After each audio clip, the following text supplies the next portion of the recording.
Não conheceis o mistério que as crianças ocultam em sua inocência.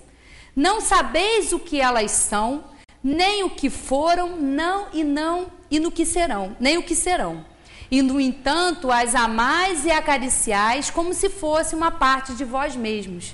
De tal maneira que o amor de uma mãe por seus filhos é reputado como o maior amor que um ser possa ter por outros seres.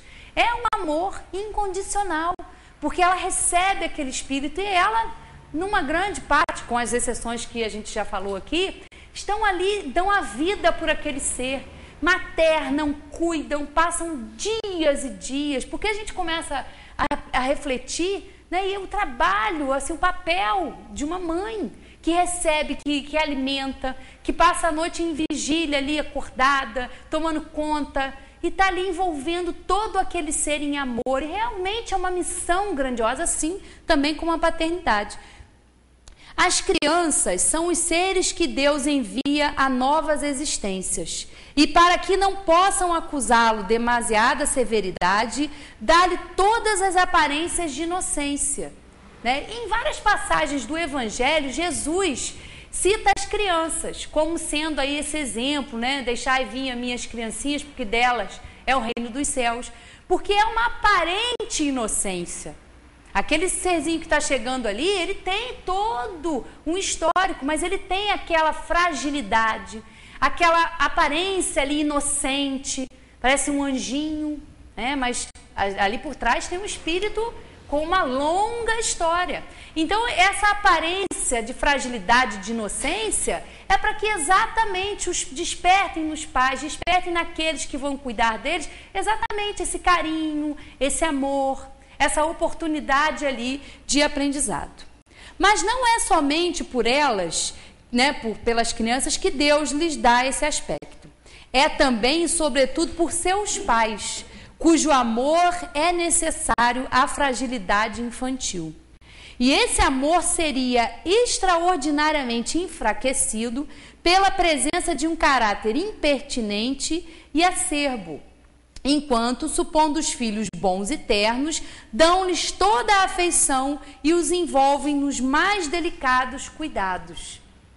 Por isso, o esquecimento, que é uma questão que as pessoas que não são reencarnacionistas, que não compreendem, que não aceitam, elas usam isso como argumento, o argumento do esquecimento. Ah, mas eu já vivi outras vezes, eu já tive outras experiências aqui ou outros mundos, por que eu não lembro? Graças a Deus nós não lembramos. Imaginemos ali como uma mãe, sabendo às vezes de detalhes ali, da sua existência com aquele espírito, e naquele momento ela lembra, ela vai ter a clareza ali de que ela está recebendo um inimigo, que ela está recebendo um desafeto enorme da outra existência. Como ela vai dedicar àquele serzinho ali frágil todo o amor? Ela já vai ter, por isso que a gente está falando aqui. Não se lembra, a gente não tem uma clareza assim sobre essas coisas. A gente guarda, às vezes, em muitas situações, como a gente já falou aqui, essa vaga intuição de que aquele espírito ali é difícil, é um espírito que está vindo, que a mãe, eles sabem que vão ter um compromisso, vão ter ali uma prova, uma expiação pela frente. Isso a gente já verifica. Imagina se a gente lembra. Que dificuldade seria para aquela mulher, para aquela mãe receber dentro de si um inimigo, um desafeto de uma outra existência. Então, graças a Deus, a gente não lembra. Olha a sabedoria de Deus mais uma vez.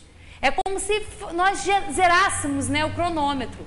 Então, ali é como se recomeçasse uma nova existência, é uma nova oportunidade. É claro que aquilo que foi vivido está vivido, aquilo ali está registrado ali no arquivo do espírito, da mãe, tanto do filho. Mas não há uma lembrança clara, exatamente para não haver esse inconveniente que a gente já nota, mesmo com o esquecimento, né?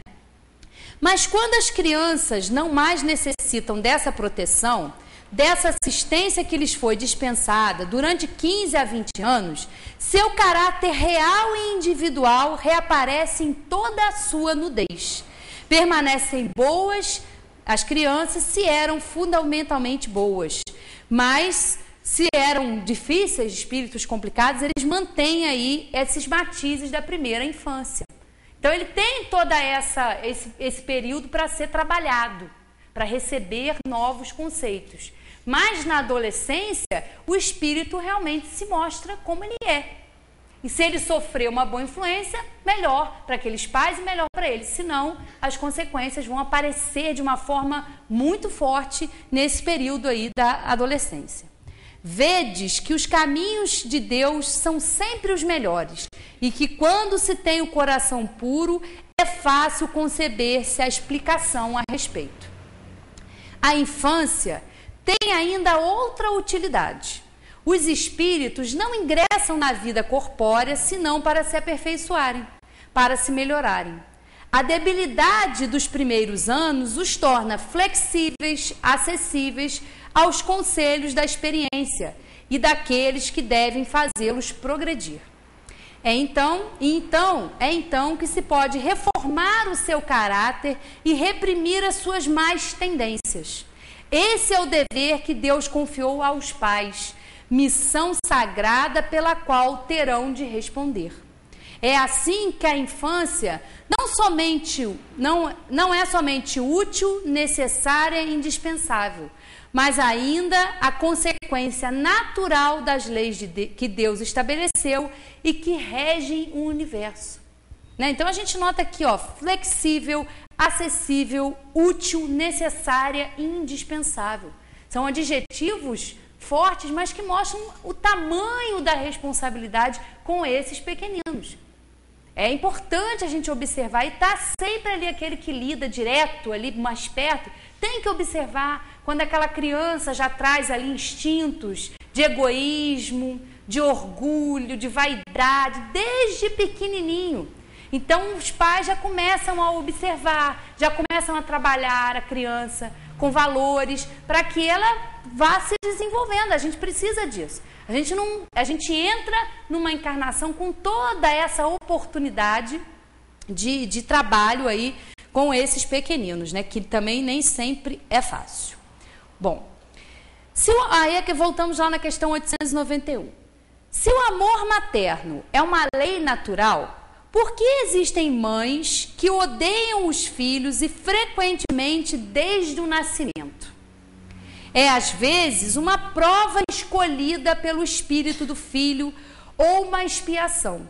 Se ele tiver sido um mau pai, mãe ruim ou um mau filho em outra existência. Em todos esses casos, a mãe ruim não pode ser animada senão por um mau espírito, que procura criar dificuldades ao do filho para que ele fracasse na prova desejada.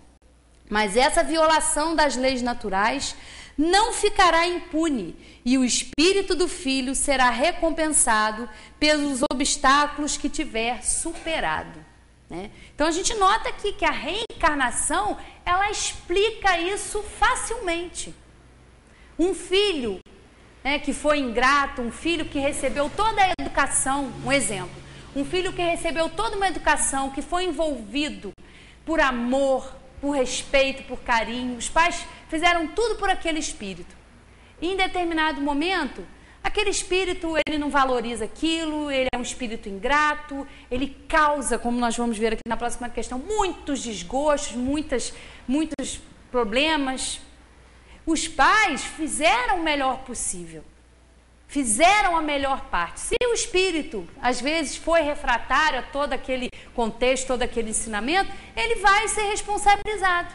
E pode pedir numa outra encarnação a possibilidade de vir aí com ele precisando dessa atenção, não tendo aproveitado numa existência, ele pode pedir para vir como prova numa existência em que os pais sejam difíceis, sejam ruins, que aquela criança não tem, às vezes, estrutura nenhuma, mas ali vai ser a oportunidade para aquele mau filho numa existência se sair vitorioso numa outra existência.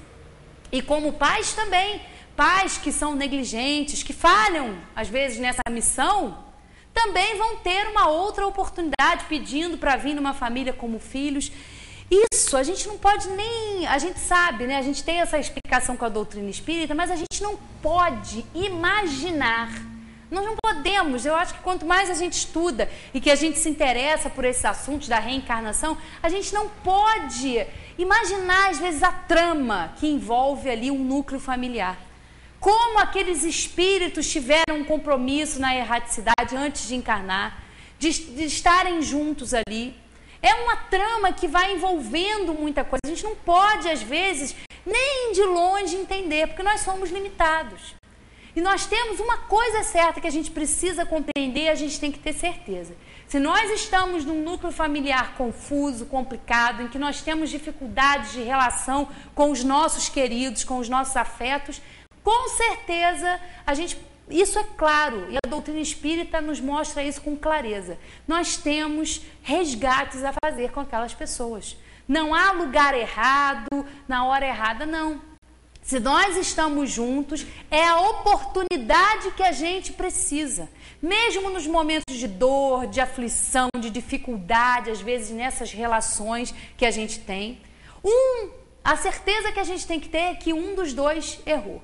Que os dois erraram, que estão ali reavendo aquela existência, estão mais uma vez convidados a viver ali, com essa relação mais direta, que é a maternidade, que é a paternidade. Então a gente tem sempre que ter essa certeza. Se não são causas, atuais da família, mais ainda causas anteriores. Só a reencarnação explica isso. Explica essa aversão que às vezes a mãe tem por aquela criança, a ponto de jogar a criança no... A gente se choca quando a gente vê aquele serzinho frágil, pequenino, às vezes jogado numa lixeira, jogado na rua. Choca aquilo. Como alguém pode ser capaz de fazer aquilo? Mas nós temos que entender, e a reencarnação explica isso.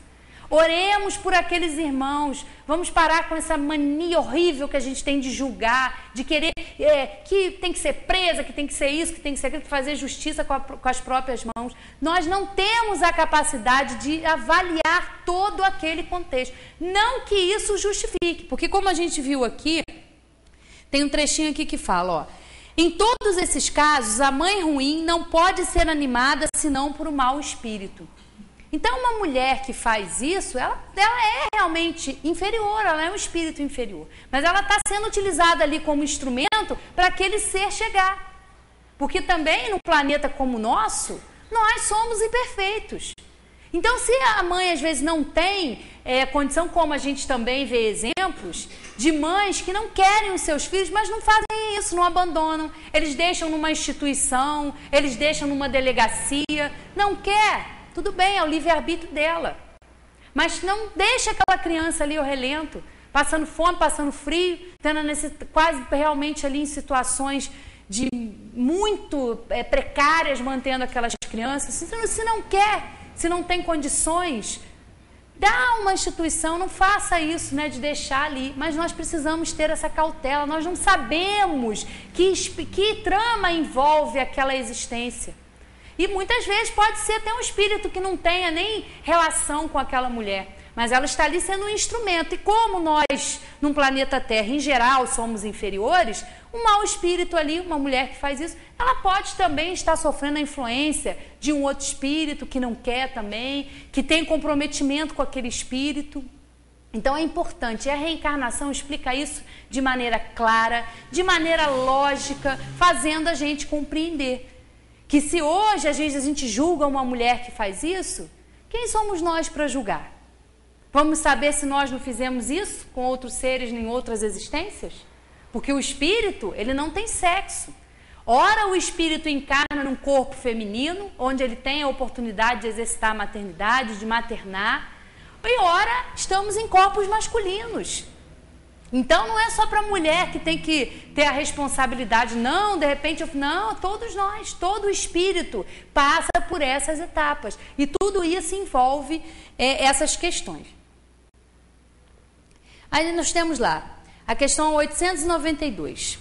Quando os pais têm filhos que lhe causam desgostos, não são excusáveis, ou seja, desculpáveis, de não terem por eles a ternura que teriam caso contrário? Não, porque se trata de um encargo que lhes foi confiado e sua missão é a de fazer todos os esforços para os conduzir ao bem. Por outro lado, esses desgostos são quase sempre a consequência dos maus costumes que os pais deixaram os filhos seguir desde o berço. Eles escolhem, portanto, o que semearam. Então, filhos às vezes realmente problemáticos são aquelas crianças que ali desde muito pouca idade demonstram todos aqueles instintos, todas aquelas paixões e não são ali, aquelas paixões não são educadas pela educação dos pais. Então aquilo ali vai se desenvolvendo nas crianças. E eu até fiz um comentário aqui, porque hoje em dia é muito comum, né, na vida da mulher, essa coisa da mulher trabalhar fora, né? Em outras gerações, a mulher não tinha essa independência, ela não buscava esse aperfeiçoamento de trabalhar. A mulher casava e ela ficava ali naquele núcleo familiar o tempo todo, cuidando daquelas crianças. E hoje é comum, né, a gente observar uma espécie de culpa das mães que trabalham fora, de às vezes não poder se dedicar ali àquela criança integralmente, 24 horas está ali com aquele cuidado. E até recente já estão sendo aí, tem sido feitas pesquisas com os filhos, né, dessas mães que trabalham fora, e dizendo que os filhos apoiam, os filhos admiram as mães que trabalham fora, que isso não causa nenhum sentimento, às vezes, esse sentimento que a mãe sente, o filho não tem. Ele entende e compreende já a necessidade da mãe trabalhar, os filhos acham importante isso. E até uma pesquisadora falando que não é a quantidade do tempo que determina essa relação, é a qualidade. Não é porque uma mulher não trabalha fora, vai ficar 24 horas ali com a criança, que ela vai ter qualidade, às vezes, no amor e na educação por aquela criança. Muito pelo contrário. Às vezes, as mães que trabalham fora tem pouco tempo, às vezes, nessa relação, nesse desenvolvimento, desse amor com aquelas crianças. Então, pouco tempo que ela tem, ela procura fazer o melhor por aquela criança. Então, quantidade não significa qualidade. Então, as mulheres já podem, né? Porque há realmente um sentimento de culpa, às vezes, há uma cobrança, mas as crianças entendem isso, entendem a importância da mãe trabalhar fora. E isso é bom, porque a gente tem realmente, tanto o homem quanto a mulher, eles necessitam do trabalho para desenvolver a sua inteligência, para desenvolver a sua moral. E os filhos compreendem isso, então não há que ter, porque as pessoas têm, às vezes, muitos pais erram aí nesse sentimento de culpa, porque às vezes quer encher a criança, né, de presente, quer encher a criança de todo aquele conforto material, e às vezes o carinho, o afeto, parar para ouvir aquela criança, um diálogo é deixado de lado, porque o pai ou a mãe acha que vai suprir a necessidade daquela criança ali, enchendo a criança de presente, enchendo a criança de objetos, e não é bem assim. O que aquela criança quer é o carinho da mãe, é a atenção, porque ele necessita disso. Então, a quantidade, às vezes, é pouca, mas a qualidade, às vezes, é muito. Uma coisa não determina a outra, né? E aí nós vamos na questão 582, que Kardec pergunta o seguinte: pode-se considerar a paternidade como uma missão? Essa contradita uma missão.